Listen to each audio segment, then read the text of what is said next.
მოგესალმებით დამოუკიდებელი მარქსისტული პოდკასტი, სახელად მარცხენა სანაპირო და მისი წამყვანები ალექსანდრე ვაშაკიძე, რომელიც საუბრობ ამჟამად და ჩემი მეგობარი ირაკლი ბიტიაშვილი. მოგესალმებით მეგობრებო.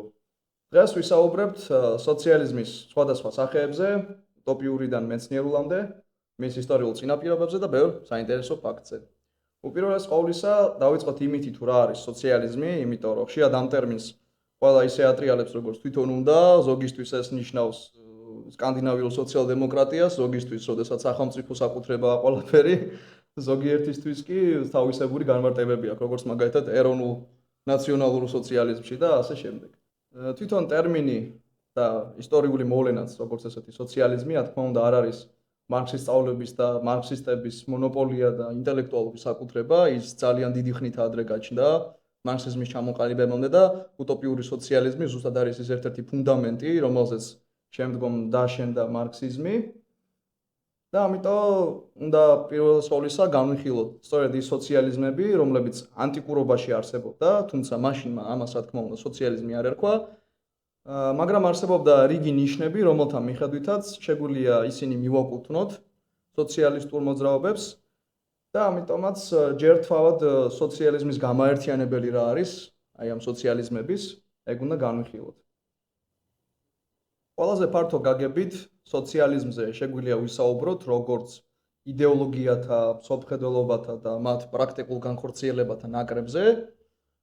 რომელნიც ძირითად ღირებულებად აყენებენ საზოგადოების თანასწორობას.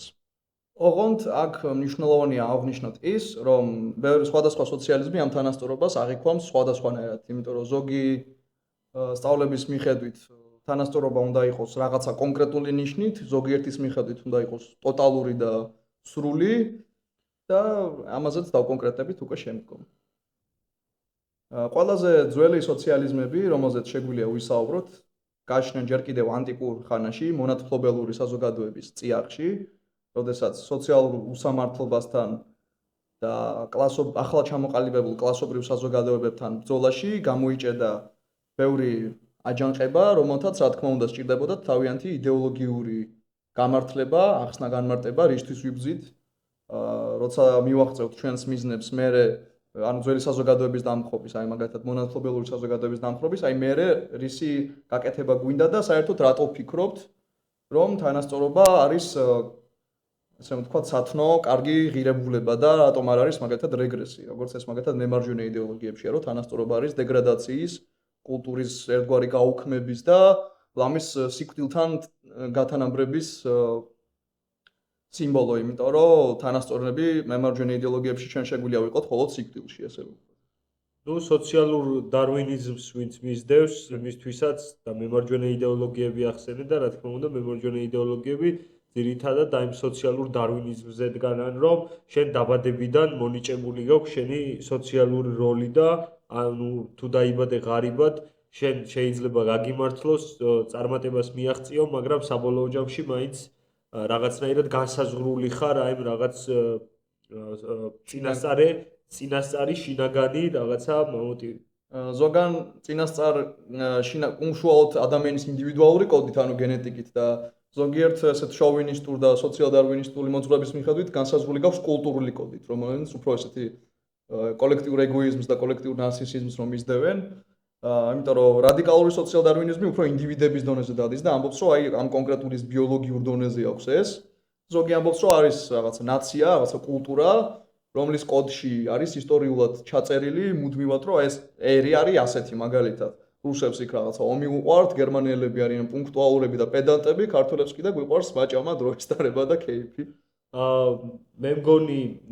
ვოლტერი ამბობდა შემდეგ ფრაზას, რომ თუ სწორად მახსოვს, მაშინ დავიჯერებდი ბუნებით მონიჭებულ უთანასწორობაზე, თუ აზნაური დეზებასხმული დაიბადებოდა, ხოლო გლეხი კიდე უნაგი დასხმულიო და ჩვენ ესეთი რაღაცა გამოკვეთილი არგუმენტი ჯერჯერობით არ გვსმენია. მე მგონი თუ დამეთანხმები იმის შესახებ, თუ რანაირი შეიძლება იყოს ბუნებით უთანასწორობა. ნებისმიერი მცდელობა ამისა, რომ დაიმტკიცებინათ, რომ ჩვენ ბუნებითად ადამიანები ერთმანეთისგან განსხვავდებოდით, რა თქმა უნდა, იყო ანტიმეცნიერული და რა ვიცი, ყველაზე რადიკალური ყველაზე რადიკალური მახსენდება ფაშისტების მიერ მოწყობილი ეს ვითომ სამეცნიერო გამოკვლევა, რომლითაც უნდათ დაემტკიცებინათ გერმანელების უპირატესობანი და თეთრი რასის უპირატესობა სხვა რასებთან მიმართებაში, ხო? ანუ ეს რაღაცა ექსპერიმენტები თვითონ გერმანელებზე და სხვა ერებზე, რომ რაღაცნაირად კოდში, დნმ-ში ეპოვათ ის, რომ გერმანელები უფრო მაღლა იდგნენ და მაღალი რასის წარმომადგენლები იყვნენ, ცისფერსისხლიანები იყვნენ, ხოლო დანარჩენი საზოგადოება აი ბიოლოგიურად კაუზალურ რაღაცა მიმართებაში იმყოფებოდა იმასთან, როგორი ადამიანი იქნებოდა რა, აი ეს ბიოლოგია განსაზღვრავდა აი მის სოციალურ ყოფას. და სხვათა შორის საინტერესოა, რომ მაგალითად ხშირად აპელირებენ ინტელექტის დონით ნაცისტური სოფხედელებები, რომ აი თეთრ რასას უბრალოდ უფრო მაღალი ინტელექტი აქვს, ვიდრე მაგალითად მუქკანიან არაბებს ან შავკანიან აფრიკელებს, მაგრამ თუ ინტელექტზე ვისაუბრებთ, აღმოსავლეთ აზიელები, მონღოლოიდური რასა, მაგ თვალსაზრისით ერთ-ერთი ყველაზე მაღალ მაჩვენებლებს დებს, თუმცა ამას არ შეუძლია ხელი იაპონელებისთვის, რომ მასიური ხორცაკეპი მოეწყოთ ჩინეთში და იგივე ჩინეთშიც თავისი ისტორიით განთქმულია მასიური სამოქალაქო ომებით. და რავი, ევროპის ისტორიაც სხვა არაფერია გარდა უსასრულო ფეოდალური შიდა გარჩევებისა, ასე ვთქვათ, ოჯახური შიდა გარჩევებისა და პირველი მსოფლიო ომიც ჩათვალეთ იყო ჩვეულებრივი ნათესაური გარჩევა დედმამიშვილებს შორის. და ამ პოდკასტის განმავლობაში ჩვენი მისია არის დღეს, რომ ვაჩვენოთ, როგორი არის ზოგადად მეცნიერული მიდგომა საზოგადოების შესწავლის საკითხში. და რა განსხვავება არის მეცნიერულ სოციალიზმსა და სხვა სოციალიზმებს შორის. მათ შორის პირველ რიგში, რა თქმა უნდა, უტოპიური სოციალიზმი გვაინტერესებს, იმიტომ რომ ხშირად აბრალებენ მარქსის სწავლებას, თითქოს ის უტოპიაა და არაფრით არ განსხვავდება ადრეული სოციალიზმებისგან. თავად მარქსის და ენგელსის განხილვის საკითხი იყო ერთ-ერთი პირველი მონათა აჯანყება რომის იმპერიაში. ეს იყო სპარტაკის აჯანყება, რომლის მამოძრავებელი ძალაც იყვნენ გლადიატორები, რომელნიც არ იყვნენ ჩვეულებრივი მონები და უფრო დაქირავებად მომუშავეებს გავდნენ, ვიდრე ჩვეულებრივი კლასიკური გაგებით მონებს და შედარებით უფრო უკეთესი სოციალური სტატუსი ჰქონდათ. ასევე გლადიატორებს ერთგვარი ინფლუენსერების როლი ჰქონდათ იმ დროინდელ საზოგადოებაში და გაბატონებული კლასის ინტერესს და მათ პროპაგანდას ატარებდნენ ხშირად. და საინტერესოა ის, რომ როგორც დღეს ცნობილი ადამიანები ატარებენ სხვადასხვა პროდუქტის რეკლამას, ასევე გლადიატორების სახელები სხვადასხვა იმდროინდელი საქონლის და პროდუქციის სახელთან ასოცირდებოდა და დღემდე გვაქვს შემონახული სხვადასხვა თიხის ფილები თუ სპილენძის თუ ბრინჯაოს, სადაც ასახულია გლადიატორი, რომელთანაც ვიღაცის რომელიღაც კონკრეტული პატრიციის რაღაცა პროდუქცია, მაგალითად ხორბალი იქნება თუ რაღაცა ჯაუშანი და ასე შემდეგ არის გარეკლამებული. თუმცა გლადიატორთა აჯანყების დროს გლადიატორებს ესეთი პოზიტიური პროექტი არ ქონიათ საზოგადოებისთვის, მათ უნდათ უბრალოდ საკუთარი თავის გათავისუფლება, თუმცა თუ გაიმარჯვებდნენ, მე მგონი დიდად თვითონაც განსხვავებულ სისტემას არ ჩამოაყალიბებდნენ. ვერ გაიმარჯვებდნენ, რა თქმა უნდა, იმიტომ რომ შეუძლებელი იყო იმ ისტორიულ პირობებში მონების გამარჯვება და გლადიატორების გამარჯვება. ხო, აი აღსანიშნავია, რომ ეს არ იყო მხოლოდ გლადიატორების აჯანყება, ეს იყო პირველ რიგში მონების აჯანყება, რომელიც დაიწყო გლადიატორების და მერე მოედო უკვე ყველა მონას, ყველა დაქვემდებარებულ სოციალურ კლასს და იყო შემთხვევები, როდესაც თავისუფალი მოქალაქეების და პლებეების, რომელნიც რომის რესპუბლიკისგან რაღაცნაირად დაზიანდნენ, თავისინებით უერთდებოდნენ სპარტაკის აჯანყებას. ხშირად ხუმრობენ თითქოს და სპარტაკი ცდილობდა რაღაცა ფეოდალური საზოგადოების აშენებას, სადაც გლეხები პიროვნულად იქნებოდნენ თავისუფალნი, მაგრამ რა თქმა უნდა გარკვეული იერარქია და სოციალური სუბორდინაცია ამ საზოგადოებაში გარდაუვლად იარსებებდა, თან ისეთ ძლიერ სახელმწიფოთან ომის პირობებში, როგორიც არის რომის იმპერია და სპარტაკის აჯანყების დროს უბრალოდ გაუმართა სპარტაკს იმ მხრივ, რომ რომის ძირითადი ჯარები დაკავებული, ძირითადი ლეგიონები სხვა სამხედრო კამპანიებში იყვნენ ჩართულნი და რომი ესე რომ ვთქვათ მოუმზადებელი დამხდა მის აჯანყებას და მას სწრაფად ფორმირებული გამოუცდელი ლეგიონერების არმიებთან უწევდა ბრძოლების გამარჯვება. და არაერთ სახელ მოუგია ამ ლეგიონებთან ბრძოლაში სპარტაკს, რომელიც სხვათა შორის რომაულივე მეთოდებით და დისციპლინით და ასე შემდეგ ებრძოდა რომაელებს. სპარტაკის აჯანყება მარქსისტვის ერთის მხრივ მაგალითია სწორედ იმ პროლეტარული სულისკვეთების, იმიტომ რომ როგორც უკვე ვთქვი, გლადიატორები უფრო პროლეტარებს გვავნდნენ თავიანთი სოციალური მდგომარეობით, ანუ არაფერი არ გააჩნდათ, გარკვეული პიროვნული თავისუფლებები ჰქონდათ და ასევე იღებდნენ ხშირად ხელფას თავისი საქმიანობისთვის, მიუხედავად იმისა, რომ ბოლომდე თავისუფალ კლასად არ აღიარებდნენ თავს და რიგითი რომის მოქალაქისთვის ცოტა ისეთ საქმიანობად ითვლებოდა გლადიატორობა, რაღაცა უღირს საქმიანობად. და ერთის მხრივ ჩანს ეს პროლეტარული სულისკვეთება, მაგრამ ამავდროულად დიალექტიკურად ერთგვარი შიდა წინააღმდეგობაა სწორედ იმაში, რომ ამ აჯანყებას არ ქონია რაღაც კონკრეტული იდეოლოგია, კონკრეტული მსოფლმხედველობა იმისა თუ როგორ და რანაირად უნდა ეორგანიზებინათ გამარჯვების შემთხვევაში და პირველი მიზანი, რა თქმა უნდა, ის იყო, რომ თავისი თავი გაეთავისუფლებინათ და ერთ ადგილას განხეთქილებაც კი მოხდა სპარტაკის ლეგიონის შიგნით, სადაც ერთ მხარეს უნდოდა რომის აღება და რომის რესპუბლიკის განადგურება, მეორე მხარეს კი უბრალოდ რესპუბლიკის საზღვრებს მიღმა გაცდომა და ველურ ეგრეთ წოდებულ ბარბაროსულ მიწებში გაქცევა, სადაც თავისუფლად იცხოვრებდნენ. პრინციპში სპარტაკის აჯანყებაზე დიდად მეტი არაფერი არ გვეთქმის და ბევრი წყაროც არ აქვს შემონახული, ისიც მხოლოდ რომაული. ამიტომ გადავინაცვლოთ სხვა ტიპის უფრო საინტერესო სოციალიზმებზე, როგორც იყვნენ მაგალითად, როგორც მე მათ ვეძახი, რელიგიური და აგრარული სოციალიზმები. ერთ-ერთი ყველაზე საინტერესო მაგალითი ამ თვალსაზრისით არის მაზდეანური ზოროასტრული ირანი, სადაც გაჩნდა ასეთი მოძრაობა, რელიგიური, ერქვა მაზდაკიზმი. და მოგეხსენება ზოროასტრიზმში ერთგვარი პროტომონოთეისტური რელიგია იყო, ანუ თქვათ კლასიკური გაგებით მონოთეისტურიც არ იყო, თუმცა ძალიან ძლიერი ნიშნები ჰქონდა ამის და იქ ასეთი საინტერესო იდეა გაჩნდა თითქოს და ყველა ადამიანი, აი ამ აჰურა მაზდას, რაღაც უზენაესი ღმერთის წინაშე ვარ თანასწორნი, მიწა, დედამიწა სამყარო არის მისი შექმნილი და მას შესადამე მკრეხელობაა ის, რომ ეს მიწა, რომელიც ფეოდალურ და მონათლობელურ საზოგადოებებში იყო ყველაზე მთავარი საწარმოო საშუალება, ეკუთვნოდეს ვიღაც კონკრეტულ პირს. და ამიტომ ის უნდა გვეკუთვნოდეს ყველას ერთად, როგორც ძმებს და უნდა გადავანაწილოთ ყველა რესურსი მოთხოვნილებების მიხედვით და არა სასაქონლო ფულადობრივი გაცვლით. ასევე საინტერესო იყო, რომ სწორედ მაშინ გაჩნდა ეს იდეა, თითქოს და ქალებიც, როგორც მიწა არის რაღაცა საზოგადოებრივი საკუთრებაში ყოფილიყვნენ ქალებიც, როგორც რესურსი. რაღაც საწარმოო საშუალება, ამ შემთხვევაში სიცოცხლის კვალწარმოების და ოჯახური კერის შენარჩუნების რაღაც ინსტრუმენტი. თუმცა გასაგებია იმ დროისთვის ესეთი აზრები. ამის მიუხედავად, რა თქმა უნდა, პროგრესული იყო ეს მაზდიანური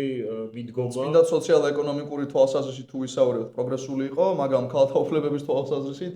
სხვათა არ ვიცი ახლა რამდენად შეიძლება, მაგრამ ვთქვათ, რომ რეაქციული იყო, იმიტომ რომ პრინციპში სხვა ესე რომ ვთქვათ, სოფხედველობებშიც იმ ეპოქაში ქალი აღიქმნებოდა როგორც რომ აუცილებლად ვიღაც რომელიმე მამაკაცის საკუთრება უნდა ყოფილიყო და ეს ან მამა იყო, ან ქმარი. ნუ არისტოტელის პოლიტიკასაც თუ შევხედავთ, არისტოტელესთვის კაცი, რომელიც ოჯახის სათავეში დგას, არის აი ოჯახური ეკონომიის მმართველი და მის საკუთრებაში არის ცოლი, შვილი და მონა, ხო? ანუ ესეთი საკუთრების ფორმა იყო და შესაბამისად ესეთი ოჯახის მდგომარეობაც აი საკუთრების ფორმიდან გამომდინარეობდა. მაზდეანური ირანის შაჰმა მაზდაკიზმის გამოყენება სცადა იმისთვის, რომ გადაესუსტებინა არისტოკრატია, შიდა იმპერიული და გაეძლიერებინა ცენტრალური ხელისუფლება, მაგრამ ეს საბოლოო ჯამში ირანულ მონარქიას მოუბრუნდა ძალიან ცუდად, რაც დასრულდა დიდი შიდა სამოქალაქო ომით. თვითონ ის მეფე, რომელმაც წამოიწყო ეს გადააგდეს, უბრალოდ შაჰი და შემდეგ, როდესაც ახალი შაჰი დასვეს ტახტზე, რომელიც რა თქმა უნდა არისტოკრატიის ხელდასმული იყო და არა უკვე მაზდეანური მასების, სასტიკად გაუსწორდნენ მაზდეანულ მოძრაობას და შერაცხეს ის რაღაც ბოროტებად და აჰურა მაზდას საპირისპირო რაღაც ესეთი ბოროტი ღმერთის ძალად.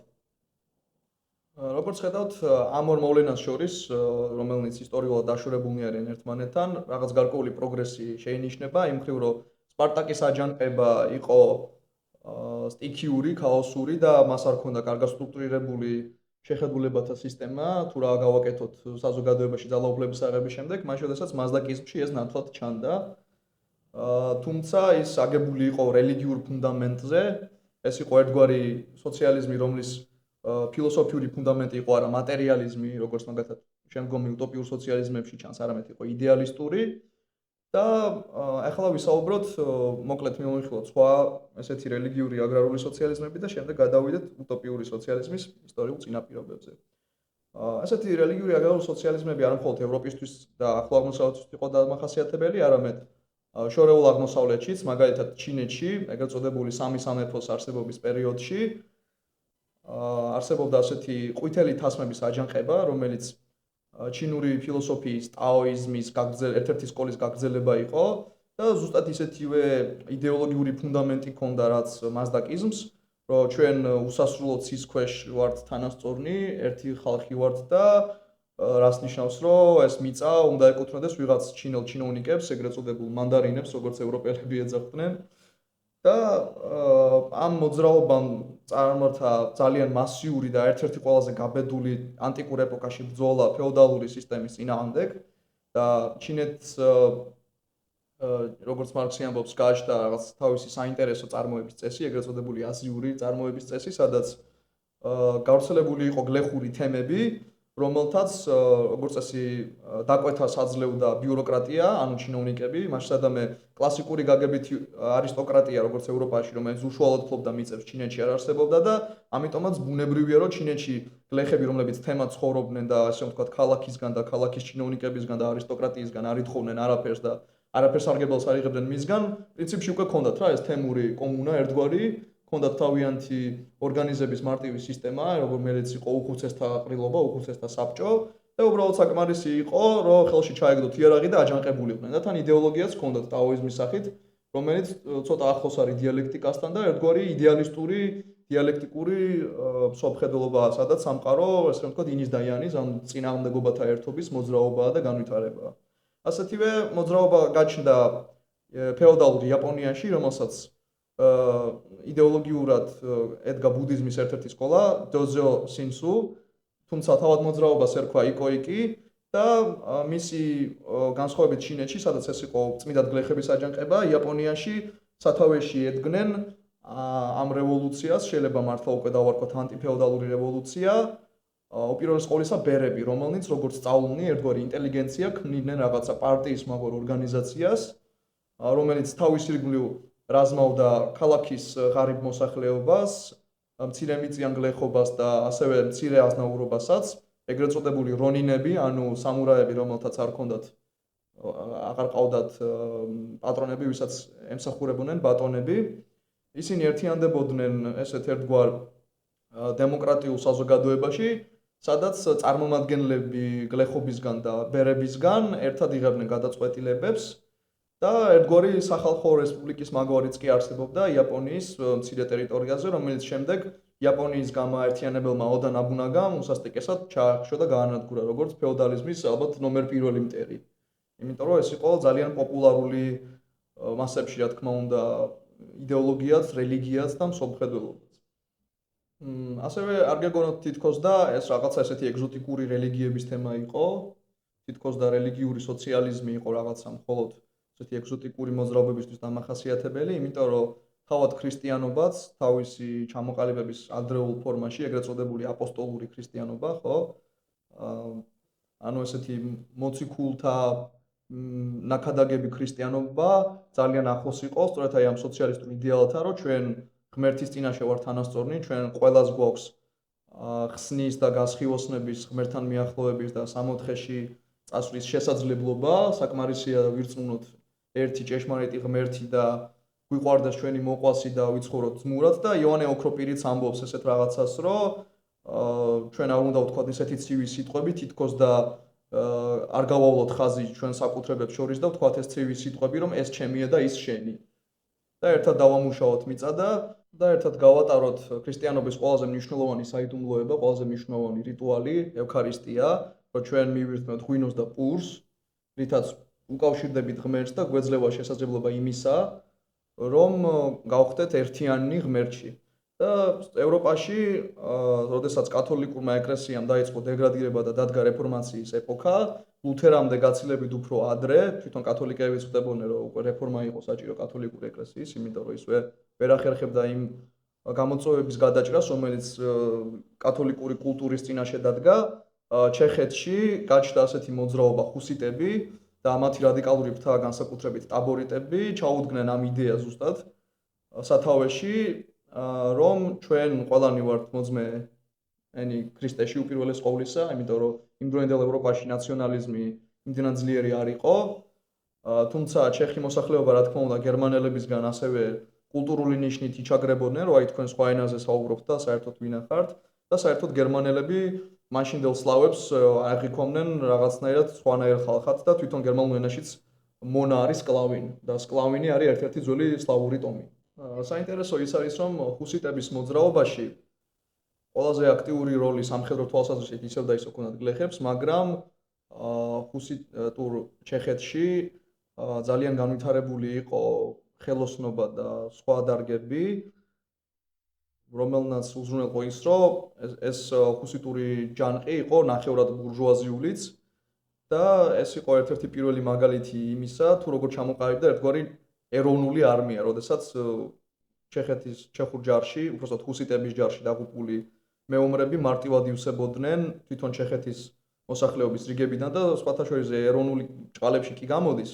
ესე უბრალოდ პროფესიონალური არმია იყო, ხო, უბრალოდ ეგ არის, პროფესიონალური არმია იყო და ჩეხეთის ტერიტორიაზე მცხოვრები გერმანელებიც, რომელნიც იზიარებდნენ ხუსიტების იდეებს, აქტიურად მონაწილეობდნენ ამ პროფესიონალური არმიის რიგებში. და სწორედ ამის ხარჯზე ამ ხუსიტების პროფესიონალურმა არმიამ, რომელსაც ჰქონდა ძალიან სწორი იდეოლოგია, სწორი იმ თვალსაზრისით, რომ იმ მატერიალური პირობებისთვის კარგად იყო მორგებული, რომელშიც მოქმედებდნენ ხუსიტები და ეს ცოტა უკვე მე-15 საუკუნეზე გვაქვს საუბარი, განსხვავებით ანტიკური რელიგიური სოციალიზმებისგან უკეთესი პირობები იყო იმისათვის, რომ უფრო პროგრესული, უფრო რეალისტური სოციალური და ეკონომიკური სისტემა შეექმნა ამ მოძრაობას და სწორედ ამის ხარჯზე ძალიან ბევრი ჯვაროსნული ლაშქრობა მოიგერიეს მათ და შეიძლება ითქვას საღვთო რომის იმპერიის რაინდობა გადაამტვრიეს სრული ამ სიტყვის მნიშვნელობით თავიანთი შუბებით, იარაღებით და ზარბაზნებით უკვე აქტიურად იყენებდნენ იმ დროისთვის აღმოსავლეთ ევროპაში. შენ ახსენე სანდრო პირველი ქრისტიანობა და პირველი ქრისტიანები და თვითონ იესო ქრისტეც შეგვიძლია მივიჩნიოთ რაღაცა უტოპიური სოციალიზმის მიმდევრად. ფილიპე მახარაძეს აქვს ესეთი ტექსტი დღევანდელ დღეს და ზუსტად იმას ამბობს, რომ იესო ქრისტეც როგორც ისტორიული ფიგურა იყო დაბადებული ღარიბ ოჯახში, იზრდებოდა იქ და მთელი თავისი ცხოვრება შეალია იმას, რომ ეს მოყვასის სიყვარულს მოუწოდებდა ადამიანებს, თუმცა შემდგომ განვითარებაში, ქრისტიანობის შემდგომ განვითარებაში, როდესაც ის ინსტიტუციური მოვლენა ხდება, ეს რომის კათოლიკური ეკლესია ხდება ფაქტობრივად იდეოლოგიური შემცები იმ ფეოდალური წესრიგისა, რაც არსებობს იმ დროიდელ ევროპაში. ანუ ქრისტეს იმ ესე რომ ვთქვათ, პროგრესული მოწოდებებისგან აღარაფერი აღარ დატოვა რომის კათოლიკურმა ეკლესიამ, რადგან ის ჩაუდგა სათავეში ამ ფეოდალურ წესრიგს და მთელი თავისი არსებობის განმავლობაში სანამ რეფორმაცია არ მოხდა, ის ლეგიტიმაციას უწევდა ამ გლეხობისა და ფეოდალის დაპირისპირებას და რომის პაპი აკურთხებდა ყველა ევროპელ მონარქს, რომელიც კი იმ პერიოდში მოღვაწეობდა. და რელიგია იქცა იმ ლეგიტიმაციის წყაროდ, რომელიც ამართლებდა ფეოდალურ სტრუქტურას, გლეხების ჩაგვროს და თუნდაც ომებიც ხშირად წარმოებდა სწორედ რელიგიური გამართლების საფუძველზე, მაშინ როდესაც მისი მიზნები, ანუ საბაბი რელიგიური იყო, მაგრამ მიზანი შეიძლება ძალიან მატერიალისტური და აი ძალიან ესეთი რა ვთქვათ, ეკონომიკური ხასიათის ყოფილიყო. ძალიან საინტერესოა ისიც, რომ ამ პერიოდში, ანუ ძირითადად მოაზროვნეები, ფილოსოფოსები, ანუ გულისხმობ უკვე მე-11-მე-12 საუკუნის შემდგომ არიან მაინც ქრისტიანული მოღვაწეები, ანუ ქრისტიანულად უდგებიან საკითხს და უცნაურობა იმაში მდგომარეობს ზუსტად, რომ ამ პერიოდში ჩნდება ისეთი პოლიტიკური თეორიები, რომლებიც აი თეოლოგიურ წანამძღვარს არიღებენ საკუთარი აი ამ სოფხედველობის განსავითარებლად. ესეთი არის მაკიაველი და მაკიაველზე გასაგები არის ეს, იმიტომ რომ მაკიაველი მოღვაწეობდა მაინც დღევანდელი იტალიის პატარა ქალაქ სახელმწიფოში, სადაც ვაჭრობა იყო განვითარებული, სადაც ეს მეფე და იერარქიული წყობა არ არსებობდა და არსებობდა მთავარი და მისი ნაშრომიც არის ზუსტად მთავარი ხელმწიფე, როგორი უნდა იყოს ეს მართველი, რომელსაც საბოლოო ჯამში ხალხის ინტერესების ეს გათვალისწინება უწევს და თვითონაც უნდა იყოს ცბიერი, რომ ეს ხალხის ინტერესები თავის თავზე მოირგოს, მაგრამ სხვადასხვა სოციალური ფენების ინტერესები რაღაცნაირად ისე დააბალანსოს, რომ არც ხალხი აუჯანყდეს და ვაჭრებიც რომ დარჩნენ მოგებაში ესე რომ. ხო, ანუ რაღაცა ტიპის კომპრომისს გვთავაზობს მაკიაველი, მაგრამ რეალურად შემრიგებლობა არის კლასების, რაც ისტორიულად ვიცით რომ შეუძლებელია და დროებითი ზომაა. აი ჩვენ რომ სულ ცოტა ხანში უტოპიურ სოციალიზმზე გადავალთ, იქაც ვნახავთ, რომ აი ეს შემრიგებლობა არსებობს და მაგრამ უცნაურობა მდგომარეობს კიდევ იმაში, რომ მე-15-მე-16 საუკუნეში ჩდება ისეთი იდეა, როგორიც არის მორის utopia, utopიური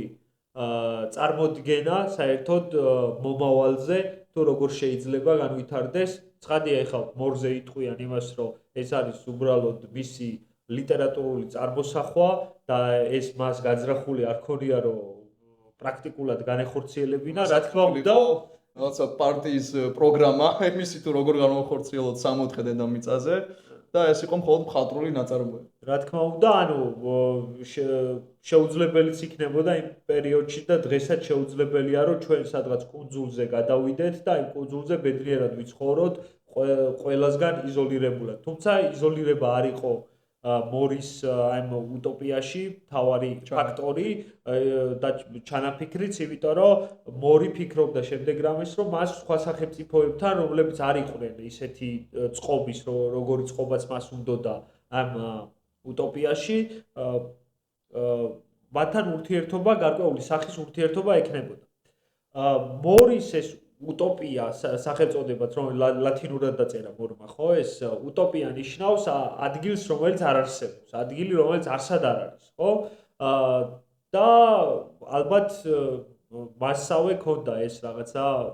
პესიმისტური მიდგომა, რომ ესეთი ადგილი ვერ მოიძებნებოდა სამყაროში და ვერც განხორციელდებოდა, ხო? მისი ეს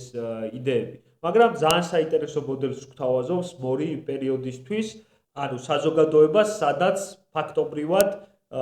გაუქმებული არის კერძო საკუთრება და არის წარმოების საშუალებათა საზოგადოებრივი საკუთრება და რა თქმა უნდა ეს რაღაცა ამის საფუძველზე წარმოების ორგანიზაციის აუცილებლობა არის დაყენებული დღის წესრიგი, ხო?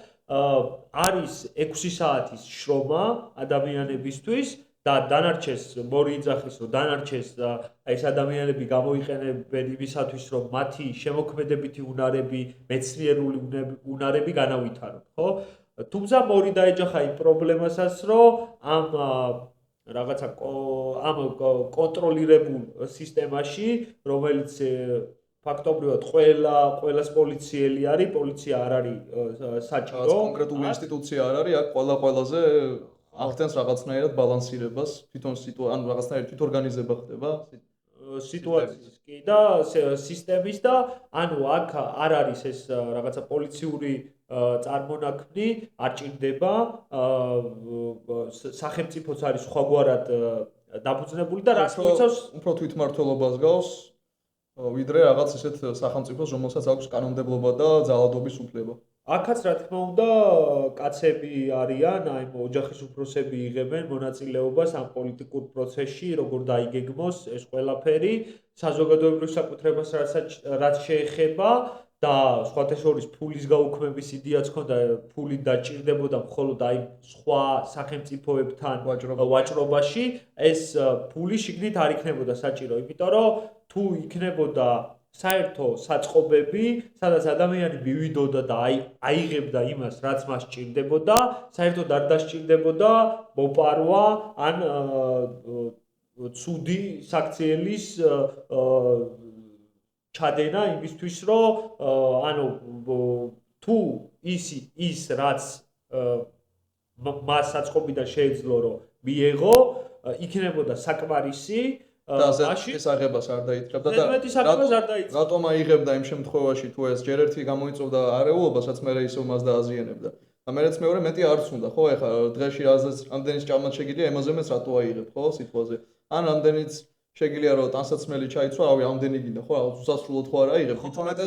იმ დროინდელ ეპოქაზე თუ ვსაუბრობთ ეხლა მაშინ ისეთი კულტურული რაღაცები როგორც ხო მოდა და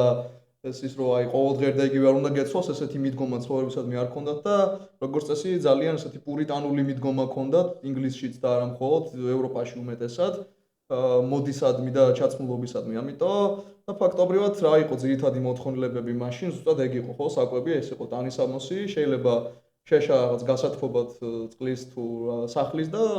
ძალიან მინიმალურ მოთხოვნილებებზე იყო საუბარი იმიტომ რომ ინდუსტრიული რევოლუცია მაგ დროს მომხდარი არ არის და ის რაღაცა მოთხოვნილებები, რომელიც აი ინდუსტრიულმა და სამრეწველო რევოლუციამ მოიტანა, რეალურად არ არსებობს, ხო? აი ტანსაცმელზე თქვი შენ და მორს ჰქონდა ესეთი იდეა, რომ ერთი ხელი ტანსაცმელი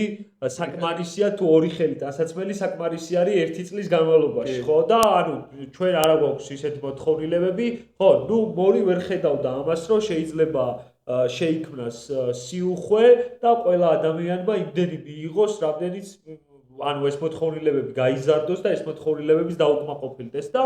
ერთი მომენტი იყო კიდე ის, რომ რომელიც მე კვლევარებმაც მარქსთანაც შეამჩნიეს, რომ მორი ვერაფერს ვერ უშვება აიმ რომ ვთქვათ ესეთი სახელი რო დავარქვათ, რომელიც გვიან ჩდება ლუმპენ პროლეტარიატს, ხო, რომელიც აიმ რაღაც უსაქმურად დაიარება, დალევა უყვარს და ისეთ რაღაცეებს ჩადის, რომელიც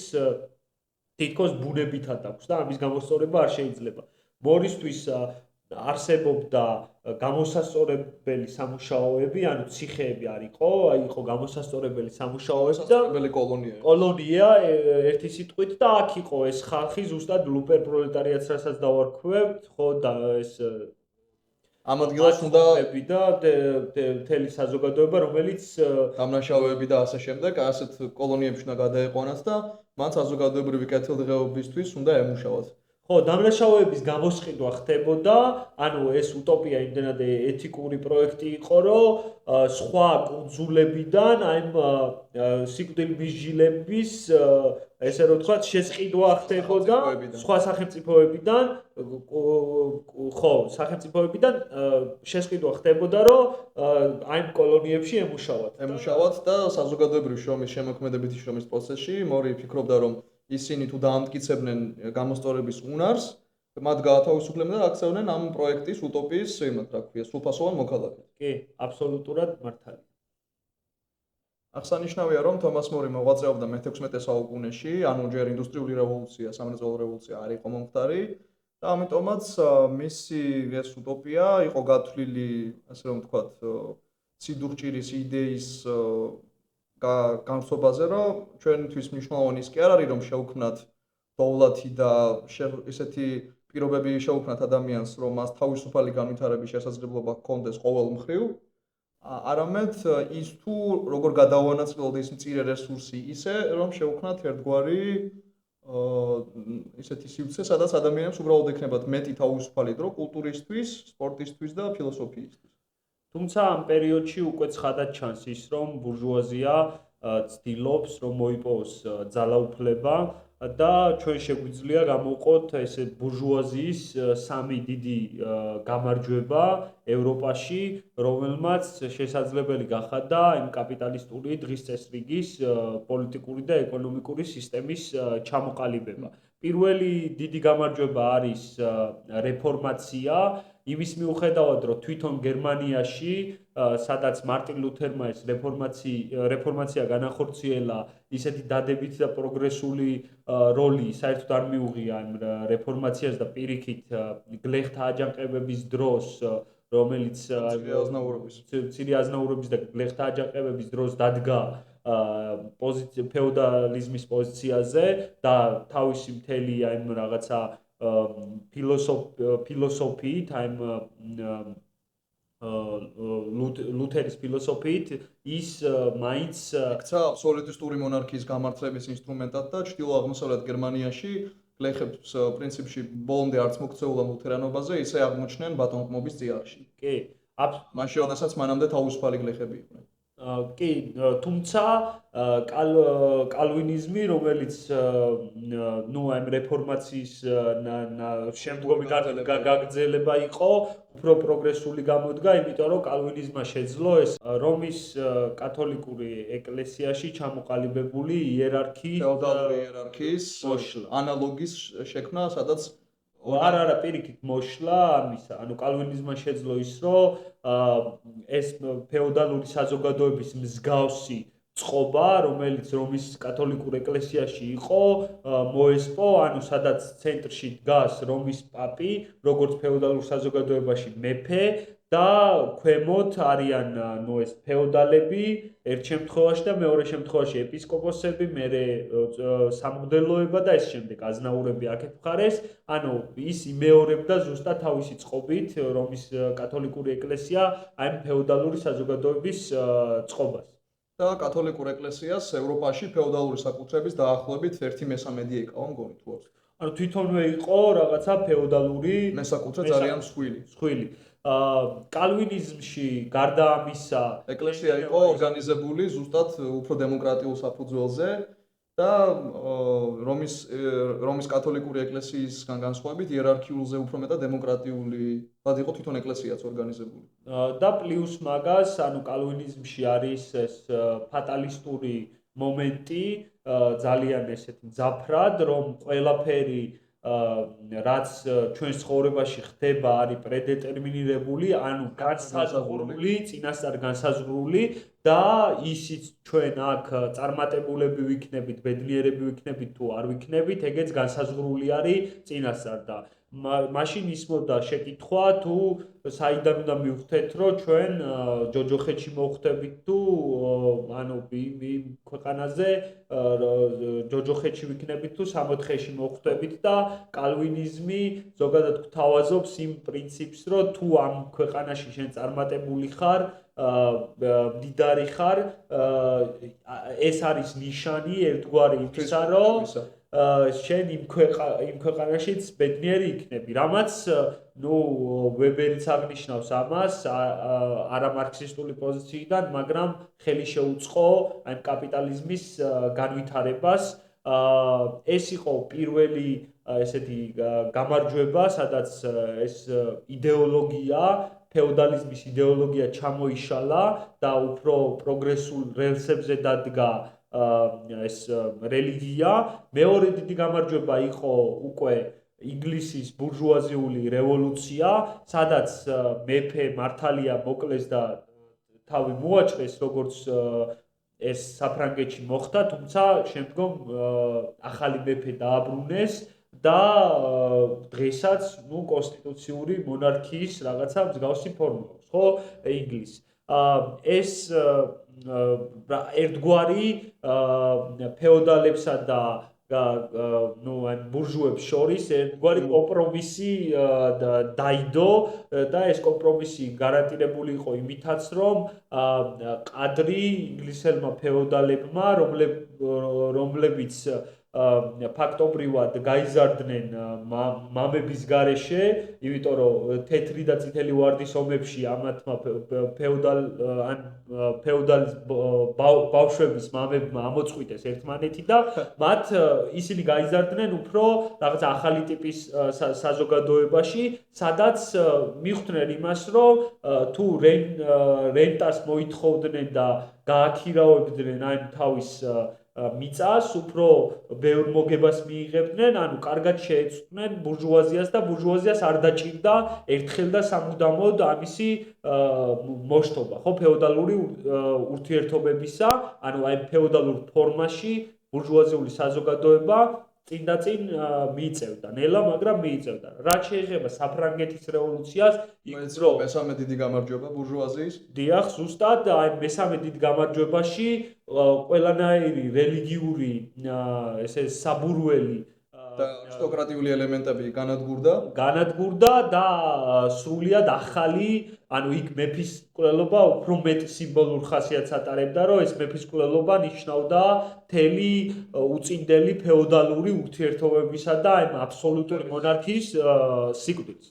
ამ სამი დიდი გამარჯვების დროს მესამე გამარჯვება არის ყველაზე მნიშვნელოვანი ჩვენთვის და ასევე ინდუსტრიული რევოლუცია, რომელიც ნუ აი მე-17 საუკუნეში ინგლისის რევოლუციის დროს უკვე ეყრება საფუძველი. ხო, საფუძველი ჩაყრილი არის. იმიტომ რომ ამ პერიოდში ზუსტად ჩნდება უფრო მწყობრი და ესე რომ ვთქვათ, უფრო თანამედროვე უტოპიური სოციალისტური იდეები. და ჩვენ დღეს ვისაუბრებთ სამ უტოპისტზე, რომლებმაც ძალიან დიდი ზეგავლენა მოახდინეს მარქსზე და ენგელსზე, ესენი არიან სენ-სიმონი, ფურიე და ოუენი, ხო? პირველი უტოპისტი სოციალისტი გახდათ სენ-სიმონი და განსხვავებით ინგლისური უტოპისტი სოციალისტებისგან, მაგალითად იგივე თომას მორისგან, ფრანგული სოციალიზმი უტოპიური გამოირჩეოდა იმით, რომ ისა უკვე აღარ იდგა რელიგიურ ფუნდამენტზე, არამედ პირველად გამოჩნდა ერთგვარი სპონტანური, ესეთი ვულგარული მეტაფიზიკური მატერიალიზმის ჩანასახები, სადაც საზოგადოების განვითარების მთავარი ძალა არის სწორედ მრეწველობა და ის თუ როგორ ვამუშავებთ ეკონომიკას. თუმცა შემდეგ დაფიქრდა სენ-სიმონი იმაზე, თუ რა ამოძრავებს, რა ანვითარებს თვითონ უკვე ამ მატერიალურ ძალებს, ამ საწარმოო ძალებს და ის მივიდა იმაზრამდე, რომ ეს იყო, რა თქმა უნდა, ჭკვიანი ადამიანები, ინტელიგენცია, ინჟინრები და ასე შემდეგ. მარშსადამე ის მივიდა იმაზრამდე, რომ მაინც საზოგადოების მამოძრავებელნი არიან ეს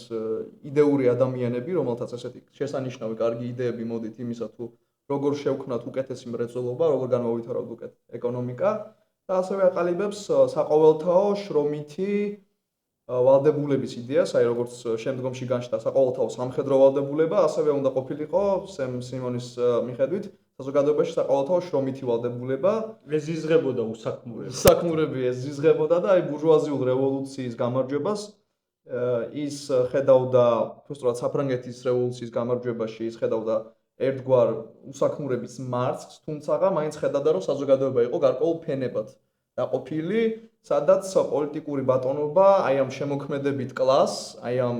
ყველაზე ეფექტურ ინდუსტრიალისტებს და მეცნიერებს ჯერ კიდევ არ ჰქონდათ ბოლომდე ხელში აღებული. ამიტომაც სენ-სიმონის მიხედვით,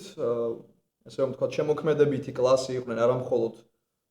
მუშები, რომლებიც დასაქმებულნი იყვნენ სოფლად თუ ქალაქად, არამედ პირველ რიგში ინდუსტრიალისტები, მეცნიერები, აი ეს ფაბრიკანტები, ბურჟუაზია და ის ერთგვარ სამოქალაქო საზოგადოების იდეას აყალიბებს, სადაც აი ეს სხვადასხვა სოციალური ფენები, რომელთაც კლასებს არ უწოდებს ბოლომდე, როგორც მარქსისტული გაგებაში არის ეს,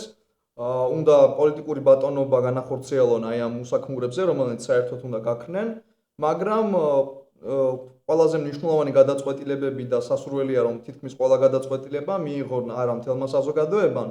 არამედ უშუალოდ სწორედ აი ამ ყველაზე პროგრესულმა მეცნიერებმა და ბურჟუებმა. და ის ვერ ხედავს იმის შესაძლებლობას, რომ შესაძლებელია მთელმა საზოგადოებამ მიაღწიოს რაღაც ესეთ კოლექტიური გადაწყვეტილებების მიღების მექანიზმებს, როგორც უკვე შემდგომში ხდება, ხო, როდესაც მაგათაც დღეს გვაქვს საყოველთაო არჩევნის უფლება და ასე შემდეგ. და ვერ ხედავს ასევე შიდა დაპირისპირებას აი ამ კლასებს შორის, მაგალითად მშრომელ ხალხს და ბურჟუაზიას შორის, რომელიც ამ მშრომელი ხალხის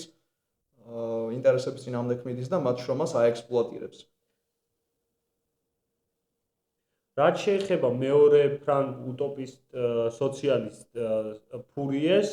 ფურიე ჩემი აზრით უფრო წინ მიდის ვიდრე სენ-სიმონი კრიტიკაში. მართალია ის მორალურ კრიტიკებსაც აყენებს, როგორიც არის ის, რომ აი ეს ვაჭრული სულის აღზევებას უძახის ის კაპიტალისტურ ურთიერთობებს და ბურჟუაზიულ ურთიერთობებს, მაგრამ აშკარად ხედავს იმას, რომ თვითონ ან კლასობრივ დაპირისპირებას აფასებს სემონისგან განსხვავებით და ამბობს იმას, რომ აი ჩვენ ბურჟუაზიულ საზოგადოებაში ვხედავთ ახალი ტიპის მონობას და ის სხვათა შორის ესეთ რაღაცასაც იძახის, რომ ჩვენ თავისუფლების დონე უნდა გავზომოთ, კონკრეტული საზოგადოების თავისუფლების დონე იზომება იმ ქალების თავისუფლების დონით, რაც იმ დროის ევროპაში ძალიან პროგრესული, ესე რომ ვთქვათ, შეხედულება არის. ერთ-ერთი პირველი ფილოსოფოსი გამოდის, რომელმაც ხმამაღლად ილაპარაკა ქალთა უფლებების განვითარების აუცილებლობაზე. კი ბატონო, ის მთელი ისტორიას ყოფს ველურობად, ბარბაროსობად და ცივილიზაციად და იმ ცივილიზაციას ზუსტად უძახის, რომ ეს ცივილიზაცია არის მე-16 საუკუნიდან ანუ ამ 1-2 საუკუნის განმავლობაში და თუმცა ეს ცივილიზაციაც დიდად არ ჩამოუვარდება ამ ბარბაროსულ მიდგომას სამყაროსადმი, რადგან ამ ბურჟუაზიულ საზოგადოებაშიც ადამიანის ჩაგვრა ჩვეულებრივი მოვლენა არის და მან ასევე შეამჩნია ერთი მნიშვნელოვანი რამ, რომ ამ ცივილიზაციაში, ანუ ბურჟუაზიულ წესრიგში ამ აწარმოებენ რაც შეიძლება ბევრს და ეს ჭარბწარმოება იწვევს სიღარიბეს. ანუ მან შეამჩნია ეს მარქსისტული დიალექტიკის კანონი, რომ ეს ჭარბწარმოება იმას კი არ იწვევს, რომ ყველა ადამიანი დაპყრობდეს და ყველა ადამიანს ჰქონდეს თავისუფალი განვითარების შესაძლებლობა და მოთხოვნილებების დაკმაყოფილების რესურსები გაჩნდეს. არამედ უყურებს ისე, რომ ეს ჭარბწარმოება, ანუ ეს კაპიტალისტების მიერ წარმოებული ეს ძალიან ბევრი პროდუქტი პირიქით აწარმოებს სიღარიბეს, იმიტომ რომ ეს პროდუქტი ნადგურდება და ამას მომხმარებელი არ ყავს, იმიტომ რომ არ არსებობს სუნარიანი მოთხოვნა ამ პროდუქციაზე, ვინაიდან მუშა იღებს მხოლოდ ხელფასს, მაშინ როდესაც ნებისმიერი პროდუქტი შეიცავს როგორც მოგების ნორმას, ასევე მას ამ პროდუქციაზე დახარჯულ რესურსების რაოდენობას, მათ შორის შრომებს. ანუ ჩვენ შეგვიძლია ვთქვათ, რომ ფურიე შესანიშნავად ფლობს იმ ჰეგელის დიალექტიკასაც და რა თქმა უნდა ბოლომდე ვერ ავითარებს ისეთ ამიმდევრულად, როგორც შემდგომში ამას მარქსი აკეთებს. რა თქმა უნდა, მაგრამ მან მნიშვნელოვანი წვლილი შეიტანა სოციალისტური იდეების ისტორიაში. როგორც ჩვენ დავინახავთ, რომ უკვე ინგლისში ამ ინდუსტრიული განვითარების, იმდროინდელი ინდუსტრიული ცენტრის ერთ-ერთი მაცხოვრებელი მეფაბრიკე რობერტ ოუენი როგორ შეძლებს რომ ეს თეორიულად კი არ დატოვოს მარტო ეს რაღაცა სოციალისტური იდეები, არამედ ადგეს და განახორციელოს პრაქტიკაში. მაგალითად რობერტ ოუენმა შოტლანდიურ ქალაქ ნიუ-ლერნაკში 1800-იან და 1800-1825 წლებში ჩამოაყალიბა 2500 ოჯახისგან შემქმნილი პატარა დასახლება, ერთგვარი კომუნა, სადაც მან განახორციელა და პრაქტიკაში მოიყვანა მანამდე არსებული უტოპისტი სოციალისტების იდეები. საინტერესო არის ის, რომ ამ ქალაქს ასევე აუშენდა საბავშვო ბაღები, რაც ერთ-ერთი პირველი მაგალითი არის, მე მგონი, საბავშვო ბაღების არსებობის. თუ სხვები მაგალითად ასეთ დიდ ქალაქ-ქარხნებში მუშებს 13-14 საათი ამუშავებდნენ, რობერტ ოუენის გრაფიკი მხოლოდ 10 საათი იყო და მართალია ბამბის კრიზისის დროს ფაბრიკის მუშაობა 4 თვით იყო შეჩერებული, თუმცა ის თავის მუშებს ამ დროის განმავლობაში სრულ ხელფასს უხდიდა. თუმცა ეს ყველაფერი ოუენს ის იმდენად პროგრესული იყო თავის აზროვნებაში, საერთოდ არ აკმაყოფილებდა და იძახდა, რომ ის ადამიანები, ანუ ეს 2500 ადამიანი, ჩემი მონები არიანო, ვინაიდან ეს 2500 მშრომელი გაზრდილი პროდუქტიულობის წყალობით დღეს იმდენივეს აწარმოებენ, რასაც 9 საუკუნის წინ არაინდუსტრიულ მრეწველობაში 600,000 მშრომელი დაჭირდებოდა, რომ იგივე რაოდენობით პროდუქცია შეექმნა ამ დროის მოკლე მონაკვეთში. ანუ საინტერესოა ის, რომ ოუენი თუ სხვა ოუენის, ესე რომ ვთქვათ, ოუენის მსგავსი ადამიანები, რომლებიც სოციალურად უფრო მაღალ საფეხურზე იყვნენ, აი ამ ქაოსში აი იმ ინდუსტრიული რევოლუციის შემდგომ რა ქაოსი შეიქმნა, ცდილობდნენ რომ რაც შეიძლება მეტი მოგება მიეღოთ, ოუენს ისიც კი ქონდა განზრახული, რომ ფაქტობრივად კომუნები შეიქმნა და აი ეს ეს ქაოსი გამოეყენებინა არა პირადი მოგებისთვის, არამედ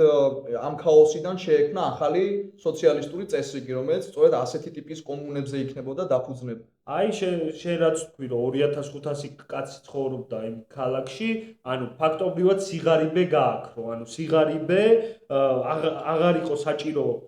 პოლიცია და მსგავსი ტიპის დაწესებულებები, რომ იქ წესრიგი შეექმნათ და როგორც აღნიშნე, ანუ საბავშვო ბაღი და ბევრი სოციალური პროექტი ქონდა, რომელიც ანუ ფაქტობრივად ბედნიერება მოუპოვა, მაგრამ ეს ცხადია დიდხანს არ გაგრძელდებოდა ამ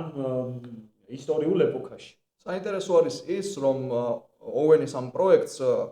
მოყვა დიდი გამოხმაურება იმ დროინდელ საზოგადოებაში, მასთან მიდიოდნენ სხვადასხვა მრეწველები, ინტელექტუალები და ასე შემდეგ, აკვირდებოდნენ ამ პროცესს, უსვამდნენ მას სხვადასხვა კითხვებს და აი ჟურნალ-გაზეთებში და იმ დროინდელ ინფორმაციულ სივრცეში ეს პროექტი ერთგვარ პროგრესულ ჰუმანიზმის იდეალს შეესაბამებოდა ლიბერალური განმანათლებლობის, მაგრამ სწორედ მაშინ დატრიალდა ბედის ბორბალი, როდესაც ოუენმა დაიწყო იმაზე საუბარი, რომ მთელი საზოგადოება უნდა ორგანიზდეს ასე, რომ საერთოდ უარი უნდა ვთქვათ კერძო საკუთრებაზე, უნდა გავანადგუროთ ბურჟუაზიის პოლიტიკური ბატონობა და რა თქმა უნდა დავუსხოთ ის ოჯახი, რომელიც აი ყველაფერს აწარმოებს. ანუ სამ მთავარ დასაყრდენ ესე რა ვთქვათ სვეტს და სვეტს შეუტია, ხო? ანუ ოჯახს, კერძო საკუთრებასა, ბურჟუაზიულ ოჯახს კერძო საკუთრებასა და აი რაღაცა რელიგიას, რომელიც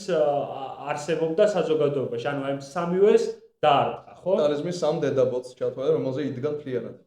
ეს უტოპისტი სოციალისტები საბოლოო ჯამში ეყრდნობოდნენ წინა საუკუნის მატერიალისტების განაზრებებს, ხო? რა იყო ეს წინა საუკუნის მატერიალიზმის მთავარი დასაყრდენი, რომ ანუ მთავარი პრობლემა, რომელიც წარმოიშობა საზოგადოებრივი ესე რომ ვთქვათ, ანატომიის შესწავლის დროს არის ის, რომ რა განსაზღვრავს საბოლოო ჯამში საზოგადოებას. ანუ საზოგადოება არის განსაზღვრული აი ადამიანის ესე რომ ვთქვათ გონებით, თუ ეს საზოგადოებრივი წრე, სოციალური წრე განსაზღვრავს ადამიანის ცნობიერებას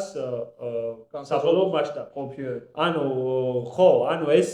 რაღაცა წრეს იღებდნენ წინა ანუ ფრანგი მატერიალისტები და მათ შორის ფრანგი ისტორიკოსები, როგორც იყო გიზო, როდესაც მიადგებოდა ამ ისტორიული მოვლენების შეფასებას და საზოგადოებრივი პროგრესის შესწავლას. ანუ ექცეოდნენ შემდეგ წრეში. მანკიერი წრის პრობლემა ქვია, მოჯადოებული წრის პრობლემა ქვია, მანკიერი წრის პრობლემა ლოგიკაში, რომ მათ ერთი მხრივ უნდათ რომ ადამიანის ცნობიერებით და აზრებით აეხსნათ მიზეზად გამოეყენებინათ ეს ადამიანის ცნობიერება და აეხსნათ სოციალური წრის ეს ანატომია და მეორე მხრივ უნდათ რომ ეს სოციალური წრე გამოეყვანათ აი ადამიანის ცნობიერების და იდეების ჩამოყალიბებელ მიზეზად. ანუ წრეში ექცეოდნენ, რომელს განსაზღვრავდა ვერ ხვდებოდნენ საბოლოო ჯამში და ამიტომაც მათ დასჭირდათ აი დილებიდან რომ გამოსულიყვნენ ადამიანის ბუნების ცნების შემოტანა, რაც აი უტოპიურ სოციალიზმშიც თავარი დასაყრდენი არის, ხო?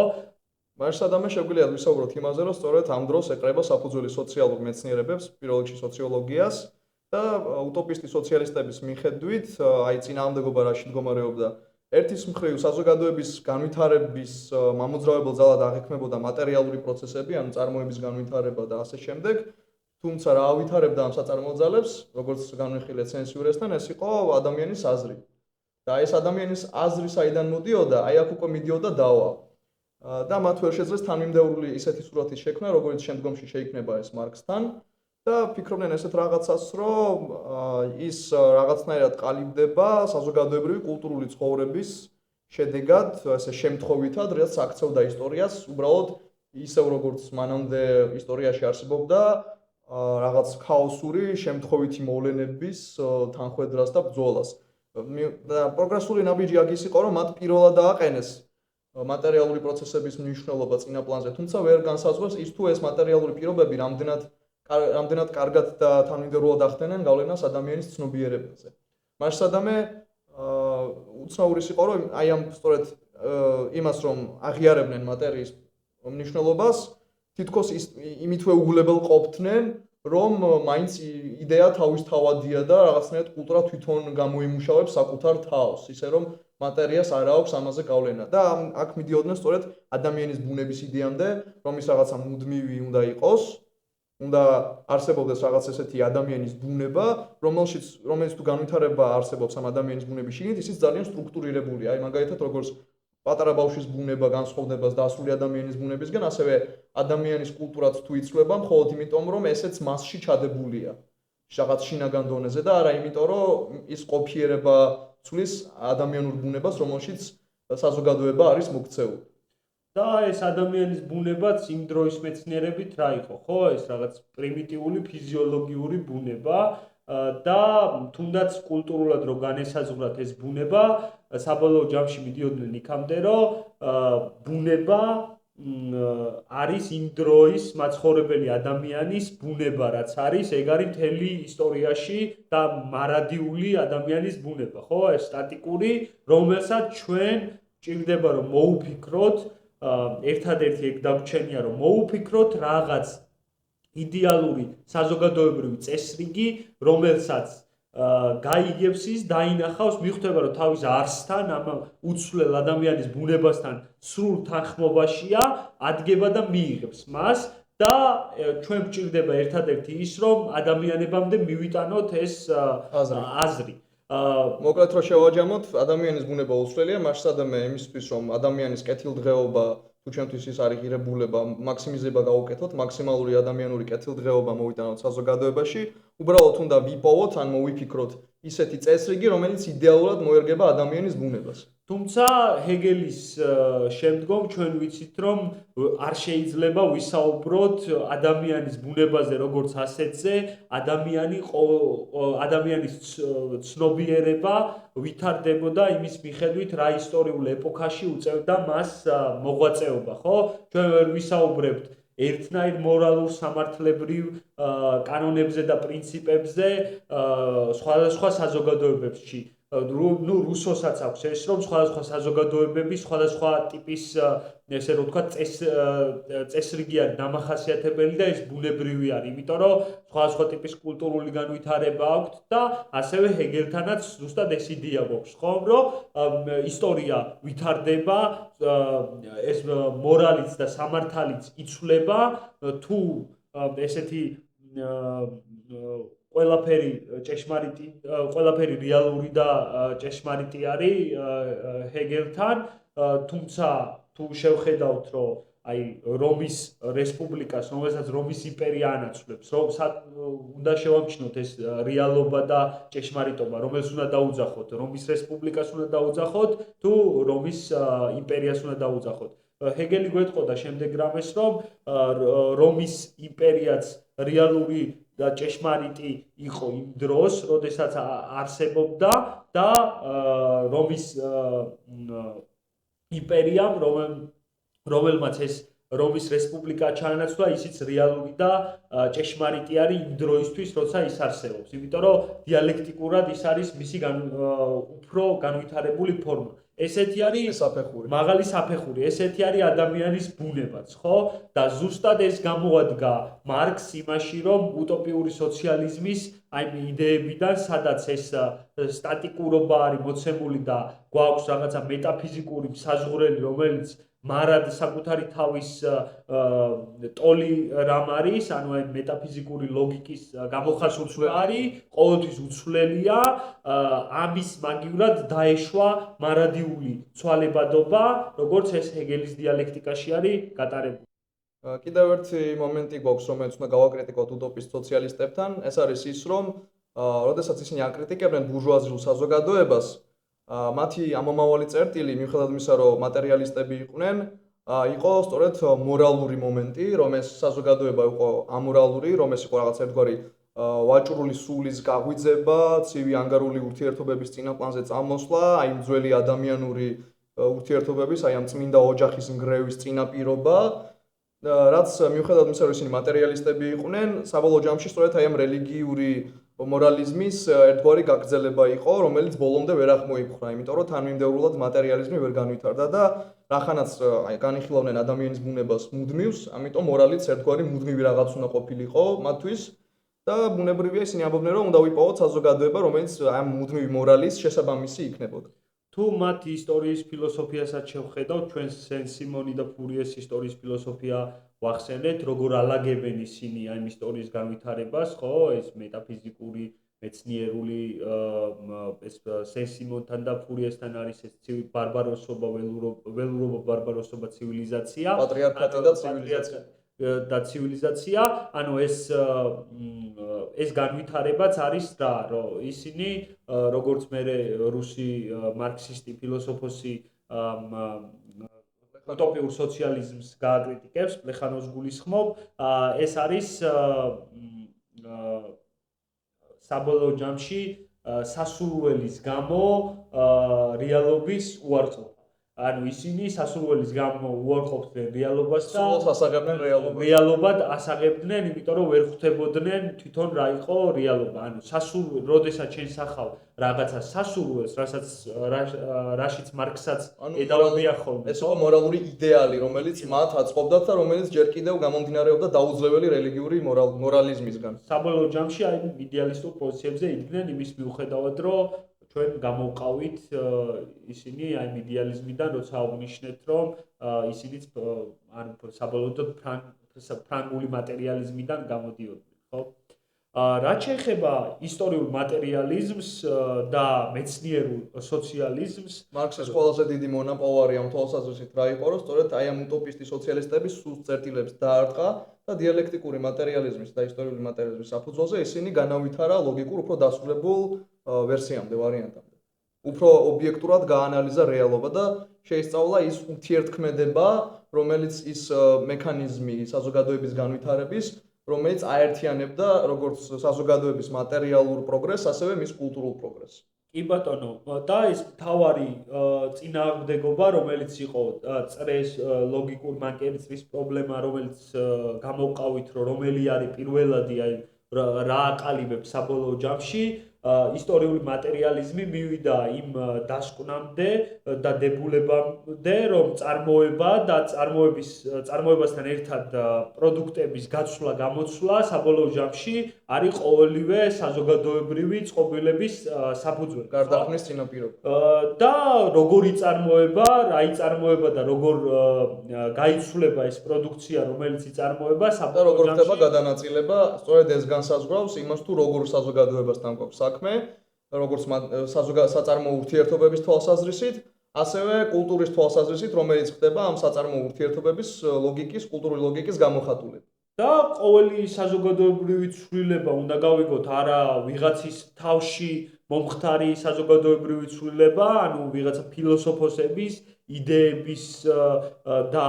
იდეების ცვალებადობად უნდა გავიგოთ, როგორც ეს ფრანგ მატერიალისტებს ეგონათ, იმიტომ რომ ისინი ამბობდნენ, რომ აი აქამდე არ გამოჩენილა ისეთი ადამიანი, რომელიც მიაგნებდა აი იდეას შუა საუკუნეებშიც, რომ გამოჩენილიყო ესეთი ტიპი, რომელიც ბოლოს და ბოლოს აი იდეალურ საზოგადოებას, ადამიანის ბუნებასთან შესაბამის საზოგადოებას შემოგთავაზებდა, მაშინ ეს განხორციელდებოდა ფეოდალიზმში. აქამდე უკვე გვექნებოდა ეს იდეალური საზოგადოება ჩამოყალიბებული. აბსოლუტურად, ანუ ამისგან განსხვავებით, რომ იდეებში ხდება ეს ცვალებადობა და საბოლოო ჯამში ადამიანის იდეები არის მთავარი წამყვანი, ისტორიული მატერიალიზმი ამბობს, რომ ჩვენ აი წარმოებასა და გაცვლა-გამოცვლის წესში ცვალებადობა განსაზღვრავს საბოლოო ჯამში აი იდეების ცვალებადობას, ამიტომ ჩვენ ეს ცვალებადობა უნდა ვეძებოთ არა კონკრეტული ეპოქის ფილოსოფიაში, არამედ კონკრეტული ეპოქის ეკონომიკაში, რომელიც მერე იწვევს ამ შესაბამის ფილოსოფიურ მიმდინარეობების ჩამოყალიბებას, რომელიც რეფლექსირებენ ცვალებად გარემოზე. საინტერესოა, რომ მარქსიზმი არ უგულებელყოფს იდეის მნიშვნელობას პროგრესში, ის უბრალოდ ამბობს, რომ მატერია არის პირველადი და ის აი ამ წინააღმდეგობას სწორედ ასე აღმოფხრავს მატერიას და იდეას შორის, რომ ამბობს, რომ ჯერ ხდება შესაბამისი მატერიალური ფუნდამენტის ჩამოყალიბება და შემდეგ ღვთისა და შეცდომის გზით იდეები ყალიბდებიან, პირველ რიგში შეიძლება ჩამოყალიბდეს, რა თქმა უნდა, რაღაც იდეალური სურათი, როგორც მაგალითად ფრანგული განმანათლებლობის დროს გაჩნდა იდეალური სურათი ლიბერალური საზოგადოების, რომელმაც საფრანგეთის დიდი რევოლუციის შედეგად განიცადა გარკვეული მარცხი და მაგალითად ის საფრანგეთის რესპუბლიკა, რომელიც ჩამოყალიბდა შემდგომში, რა დღემდე არსებობს, მნიშვნელოვნად განსხვავდება თავისი რეალური მდგომარეობით იმისგან თუ როგორი იყო ჩაფიქრებული პირველი ლიბერალური განმანათლებლური საზოგადოება. თუმცა ჩვენ ვერ ვიტყვით იმას, რომ რუსოს იმ იდეებმა, ვოლტერის, მონტესკიეს იმ იდეებმა დიდი ზეგავლენა არ მოახდინა თვითონ, ანუ იდეებმა როგორც ასეთმა, თვითონ აი ბურჟუაზიულ რევოლუციაზე, ხო? მათი იდეებიც მნიშვნელოვანი იყო და წამყვანი იყო, ანუ მარქსი არ არის ვულგარული მატერიალისტი, ესე რომ ვთქვა და ის არ ამბობს, რომ იდეებს თავისი როლი არ აქვს, ანუ და არც იმას ამბობს, რომ იდეების როლი რაღაც პოლიტიკურ პროცესებში არის მეორეხარისხოვანი. ჩვენ თუ ან მხოლოდ და მხოლოდ მატერიის ესეთი პირდაპირი მექანიცისტური გამოსახულება, მაშინ როდესაც იდეა არის სისტემის გართულების შედეგად ამომავალი ახალი თვისება, რომელიც მერე ესე რომ ვთქვათ, უბრუნდება უკან იმ სისტემას და კიდევ უფრო მეტად ავითარებს მას. კი ბატონო, ან 18 ბრიუმერი ლუი ბონაპარტისა ერთ-ერთი მნიშვნელოვანი ნაშრომი, რომელიც მარქსს აქვს, იქ ზუსტად აი ილუზიებს, იდეებს და აი წარსულის გამოცდილებებს და მეხსიერებას, როგორი დიდი ზეგავლენა შეიძლება ჰქონდეს კონკრეტული ადამიანების და კონკრეტული კლასების აი პოლიტიკურ ჩართულობაზე, ზუსტად მაგას გამოგვკვეთს და ამიტომ ჩვენ არ ვიძახით იმას, რომ კვლავ რომ გავიმეოროთ, რომ მარქსი არის ვულგარული მატერიალისტი, რომელიც ყოველივეს, რაც ასახული არის და რაც ასასახი არის, ანუ მატერიასაც და იდეასაც ერთმანეთთან აიგივებს და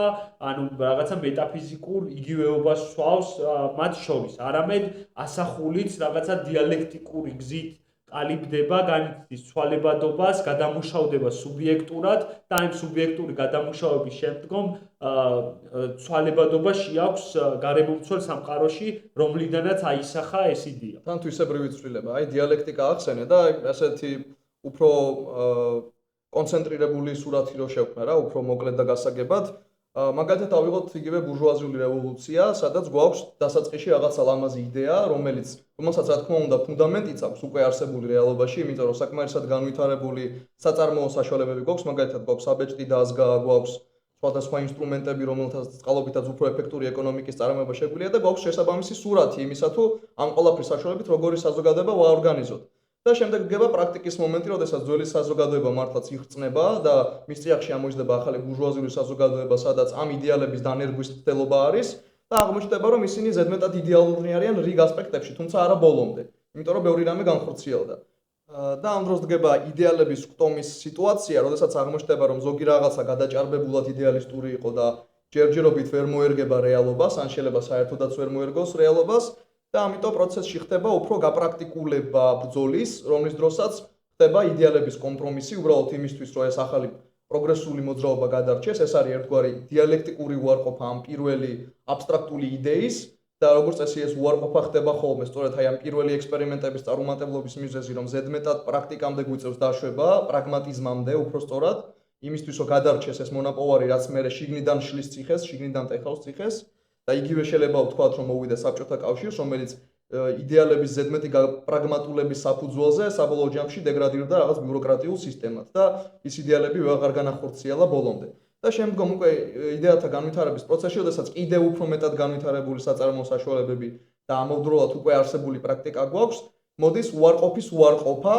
ანუ ზოგადი იდეა იქცევა ძალიან კონკრეტულ იდეად, კონკრეტულ პროგრამად, რაღაცის განხორციელების და სწორედ ასე მიმდინარეობს ახალი სოციალური და ეკონომიკური სისტემების და საერთოდ ნებისმიერი მეცნიერული თუ სხვა იდეის და მატერიის ურთიერთქმედების შედეგად გაჩენილი პროგრესის წინსვლა, ასე რომ ვთქვათ. კი ბატონო, და ისიც უნდა აღინიშნოს, რატომ ანგრევს ზოგადად თანამედროვე ბურჟუაზიული წესწყობილება მისი გამარჯვების შემდეგ ამ ფეოდალურ ურთიერთობებს და რატომ არის მისთვის წინაღობა ეს ფეოდალური ურთიერთობები, ხო? რაღაცა მომენტამდე ჩვენ როგორც წინა ეპიზოდშიც აღვნიშნეთ, ფეოდალიზმის შიგნით, ანუ ფეოდალური ურთიერთობების შიგნით ვითარდება კაპიტალისტური ურთიერთობები. მაგრამ როდესაც პოლიტიკურ ძალაუფლებას მოიპოვებს ბურჟუაზია, მარქსის ანალიზის მიხედვით და ზოგადად მარქსისტული ანალიზის მიხედვით, ის იწყებს აი ძველი ურთიერთობების, ძველი ინსტიტუციების განადგურებას. იმიტომ რომ ისინი შემაფერხებლები არიან თვითონ ამ ბურჟუაზიული წარმოების წესის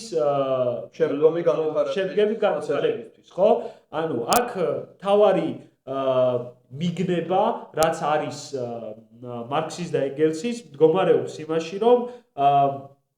არსებობს ერთი მხრივ საწარმოო ძალები, რომლებიც ვითარდებიან რაღაცა ფორმაციის ქვეშ, დაუშვათ ფეოდალიზმის ქვეშ და ეს საწარმოო ძალების განვითარება იმ დონემდე მიდის, რომ აღარ არის საკმარისი ის წარმოების წესი, რომ დაიტიოს ეს საწარმოო ძალების განვითარება. ანუ უკვე ფეოდალიზმს აღარ შეეძლო მანუფაქტურებიდან მოყოლებული და აი ინდუსტრიიდან მოყოლებული, რომ დაეტია ეს წარმოების წესი ფეოდალურ ურთიერთობებს. ასე ვიყოდი. ერთობრივ ურთიერთობებს. კი, ერთ-ერთ ჩემ ვიდეოში ნათქვამიც მაქვს სხვა არხზე, რომ მანუფაქტურების შედეგად გაჩნდა კაპიტალიზმის იდეა, მაგრამ მანუფაქტურები საკმარისნი არ იყვნენ იმისთვის, რომ კაპიტალისტური საზოგადოება გაბატონებულიყო, იმიტომ რომ არასაკმარისად ეფექტური იყო. მაგრამ და მანუფაქტურებმა ხელი შეუწყოს აბსოლუტიზმის გაძლიერებას. მაგრამ აი როდესაც მოვიდნენ მაგალითად ორთქლის მანქანები, აი აქ უკვე მორჩა საბოლოოდ მოხდა ფეოდალიზმი როგორც იდეა, როგორც გაბატონებული ძალა ევროპაში და ეს იყო დასასრულის დასაწყისი ფეოდალიზმის. და შეგვიძლია იგივენაირად გადმოვიდეთ კომუნიზმზეც და სოციალიზმზეც მარქსის გაგებით, რომ თუ ფაბრიკა ქარხნები, რომლებიც მე-20 საუკუნეში ფართოდ იყო გავრცელებული და ტელეგრაფი და ასე შემდეგ, საკმარისი იყო იმისთვის, რომ სოციალიზმის იდეები მარქსისეული გაგებით გაჩენილიყო, ის არ აღმოჩნდა იმისათვის საკმარისი, რომ სოციალიზმი იმაზე ისეთი ეფექტური ყოფილიყო, რომ კაპიტალიზმი გაენადგურებინა უბრალოდ თავისი ეფექტურობით და გარდაულობით. და ის საწარმოო-ძალები, რომლებიც დღეს გვაქვს, როგორიც არის რობოტი, GPS-ი, ინტერნეტი და ასე შემდეგ, უკვე საკმარისი არის იმისათვის, რომ ვიფიქროთ, რომ ეს წარმოების წესი, როგორც არის ბურჟუაზიული, დღესაც კაპიტალისტური წარმოების წესი გვაქვს, აღარ არის საკმარისი, რომ თავის კანში დაიტიოს ეს განვითარება. ამას რო თავი დავანებოთ, სოციალიზმი უბრალოდ უფრო ეფექტურად გამოიყენებს ამ საწარმოო-ძალებს, მაშინაც კი თუ კაპიტალიზმი რაღაცნაირად მოერგება ამ საწარმოო ძალებს, უბრალოდ სოციალიზმი გაცილებით უფრო ეფექტურად გამოიყენებს ამ რესურსებს, ნაკლები კრიზისები და უფრო მდგრადად განავითარებს საზოგადოებას და ამიტომაც უნდა იყოს ისტორიული თვალსაზრისით გარდაუვალი კაპიტალიზმის მარცხი. და ესეც არის ერთი დიდი განსხვავება მეცნიერულ სოციალიზმსა და უტოპიურ სოციალიზმს შორის, რომ უტოპისტი სოციალისტები საუბრობდნენ იდეების პროცესზე, რომლის მიხედვითაც არსებობს ერთგვარი აბსოლუტური მორალი, აბსოლუტური ადამიანის ბუნება და ადრე თუ გვიან ხო ადამიანები იპოვიან აი ამ იდეალურ მორალს და იდეალურ საზოგადოების მოწყობას და სწორედ ეს გახდება მიზეზი თუ რატომაც დაინგრევა კაპიტალიზმი. თუმცა მარქსი ამბობს, რომ და ეს თითქოს რაღაცა აბსოლუტური იდეაა, რომ აი აბსოლუტური აუცილებლობით გაიმარჯვებს სოციალიზმი, მაგრამ მარქსი ამას არ ამბობს, რომ ეს აბსოლუტური თვალსაზრისით გარდაუვალია. ის ამბობს, რომ ეს გარდაუვალია ისტორიული თვალსაზრისით. ანუ სანამ კაცობრიობა არსებობს, იმიტომ რომ ჩვენ ხო ვიცით, რომ ნებისმიერი კლასთა დაპირისპირება ან ურთიერთგანადგურებით სრულდებოდა, ან პროგრესულის გამარჯვებით, რომ კაცობრიობამ შეიძლება თავი გაინადგუროს, მაგალითად ბირთვული ომის შედეგად, ან რაღაც ტექნოგენური კატასტროფა მოხდეს, ან მაგალითად რაღაცა ისეთი ბუნებრივი პრობლემა დადგეს, რომელსაც კაპიტალიზმი ვერ მოერევა, იმიტომ რომ მოგებაზე არის ორიენტირებული და არა საზოგადოებრივი მოთხოვნილებების დაკმაყოფილებაზე და ამიტომ ვერ დაძლევს იმ წინააღმდეგობას და კაცობრიობა ამით გაინადგურებს თავს. და ამბობს, რომ სანამ კაცობრიობა არსებობს, ისტორიული თვალსაზრისით არის გარდაუვალი კომუნიზმის გამარჯვება, ზუსტად იმიტომ, რომ კაპიტალიზმი შიდა წინააღმდეგობები მას ხევენ შუაზე და უფრო ეფექტური სოციალური და ეკონომიკური სისტემა ისტორიული აუცილებლობით მას ჩაანაცვლებს. ანუ ესე რომ ვთქვათ, როგორც მანუფაქტურის განვითარებასთან ერთად თავი იჩინა მისგან წარმოშობილი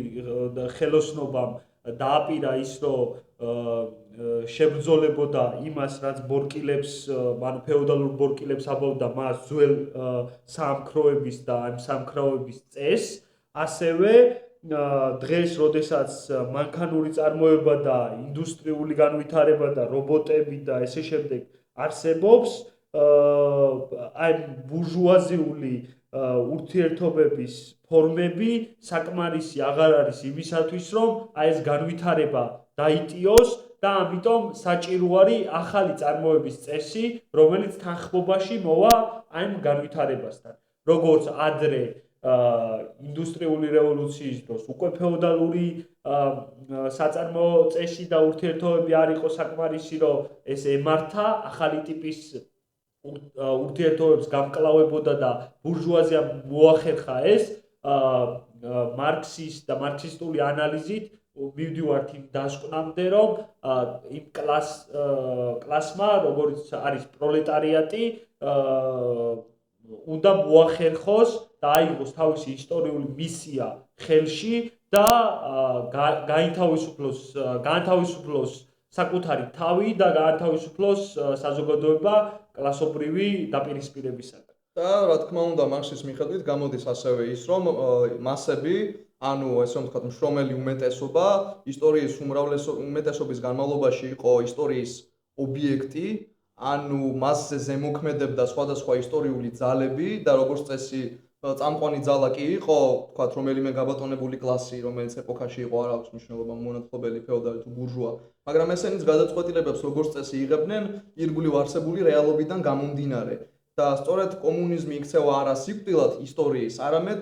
კაცობრიობის ნამდვილი ისტორიის დაწყების წინაპირობად, როდესაც შიდა წინააღმდეგობები კაცობრიობაში ეკონომიკური თვალსაზრისით, იმიტომ რომ სხვა წინააღმდეგობები რა თქმა უნდა ნარჩუნდება, სწორედ სოციალურ და ეკონომიკურ წინააღმდეგობების აღმოფხვრაზე აქვს საუბარი და აი ამ გაუცხოებაზე, რომელიც მოდის იქიდან, რომ ადამიანი მოწყვეტილია თავისი შრომის ნაყოფს და ამავდროულად ყველა ვაწარმოებთ რაღაცას, ყველანი ვართ ეკონომიკაში ჩართული, მაგრამ მისაკუთრება მოგების ნაყოფის ხდება არა მთელი საზოგადოების მიერ, არამედ კერძო მესაკუთრეების მიერ. აი ეს პროცესი აიძულებს ზუსტად ადამიანებს იმას, რომ დაფიქრდნენ თავის რეალობაზე, რეფლექსირება გააკეთონ, უჩნდებათ ახალი იდეები, როგორიც არის თუნდაც იგივე მარქსის დიალექტიკური მატერიალიზმი, გვიჩნდება ახალი კულტურის მოთხოვნილება და ბურჟუაზიული კულტურა უკვე ვხედავთ, რომ დეგრადირებს და ვისაც არ ეზარება ყველა აკრიტიკებს თანამედროვე ფილმებს, თანამედროვე სერიალებს, თამაშებს, ნებისმიერ კულტურას, ხომ წერლობასაც და ისეთი შეგრძნება მაქვს, თითქოს ეს ისევ მემარცხენეების ბრალია, რომელნიც აი თანასწორობას აწვევიან, რაც რეალურად უტოპისტი სოციალისტების იდეაა და მარქსისთან არაფერი საერთო არ აქვს, იმიტომ რომ მარქსი აღიარებდა, რომ ჩვენ ვერ ვიქნებით აბსოლუტურად თანასწორნი და ეს ჩვენთვის არც არის საჭირო, ის საუბრობს ფარდობით თანასწორობაზე, ანუ თანასწორობაზე საწარმოო საშუალებებთან მიმართებაში, მათთან წვდომის თვალსაზრისით. კერძო საკუთრების გაუქმებაზე და რომ უნდა იყოს საზოგადოებრივი საკუთრება წარმოების საშუალებებზე და პროდუქტებზე, რომელიც აი წარმოებით იქმნება. მაგრამ თავარი კვლავ რომ აღვნიშნოთ, რა განასხვავებს ანუ მეცნიერულ სოციალიზმს უტოპიური სოციალიზმისგან, ის რომ თუ ვიღაცის თავში წარმოშობილი იდეებში ხდება კონფლიქტი, ანუ ეს კონფლიქტი გვაქვს იდეასთან დაპირისპირებაში, ჩვენ მეცნიერული სოციალიზმი გვაჩვენებს იმას და მეცნიერული სოციალიზმი არის ანარეკლი ზუსტად აი ნამდვილი კონფლიქტისა, რომელიც აი მატერიალურ ფაქტებში შეგვიძლია ამოვიკითხოთ, ხო? ანუ ჩვენ შეგვიძლია დავაკვირდეთ, როგორ ხდება დაუშვათ საზოგადოებრივი შრომის კერძო მითვისება, ხო? რა არის ეს საზოგადოებრივი შრომა, რომ თუ ადრინდელ ფეოდალურ საზოგადოებაში ჩვენ ვხედავდით რაღაცა თვითკმარ ეკონომიკას, რომელიც დამყარებული იყო იმაზე, რომ გლეხი მოიხმარდა და აწარმოებდა იმ პროდუქტს, რომელიც თავისთვის იყო საჭირო და ასევე იყო საჭირო იმისთვის, რომ გლეხს უბრალოდ ფეოდალისტვის გადასახადები გადაეხადა და მას ის დაეცვა ფორმალურად. კი და არ იყო ანუ უკვე მანუფაქტურული შრომის დროს წარმოშობილი ეს ერთმანეთთან მიზეშედეგობრივად მიწყობილი შრომა, ხო, დანაწილებული შრომა, აქ უკვე იქნება ისეთი ტიპის ტექნოლოგიები, რომლებიც არის საზოგადოებრივი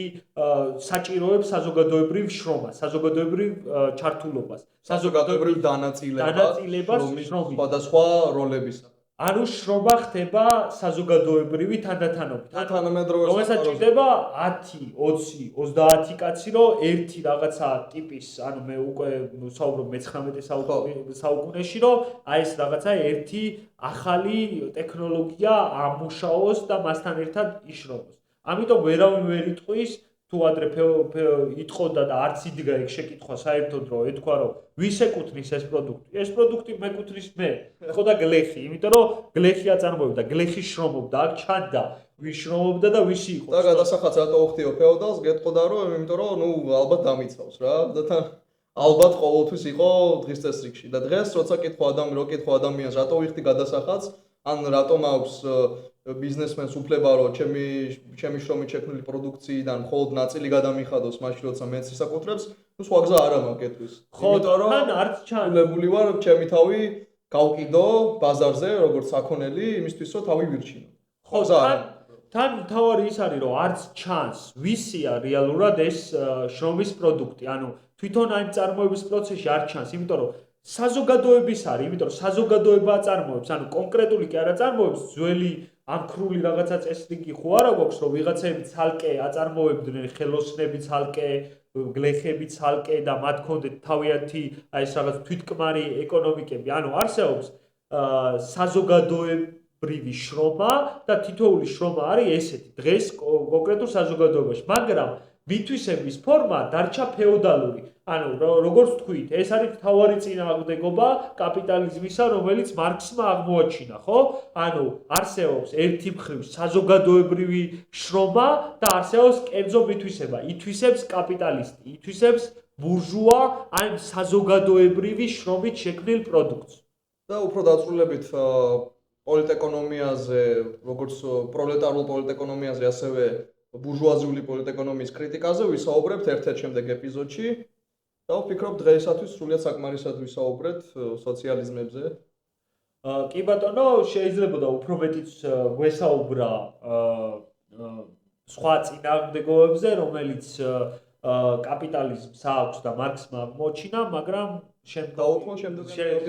შემდგომი ეპიზოდები საკმარისი იქნება ამისათვის, რომ უფრო სიღრმისეულად გადმოგცეთ ეს აზრები, რომელიც მარქსმა და ენგელსმა და არა მარტო მათ განავითარეს. კარგად ვზარდებოდეთ, დიდი მადლობა სანდრო. მადლობა ირაკლი. კარგად. მომავალ შეხვედრამდე. Alla mattina appena alzata oh bella ciao, bella ciao, bella ciao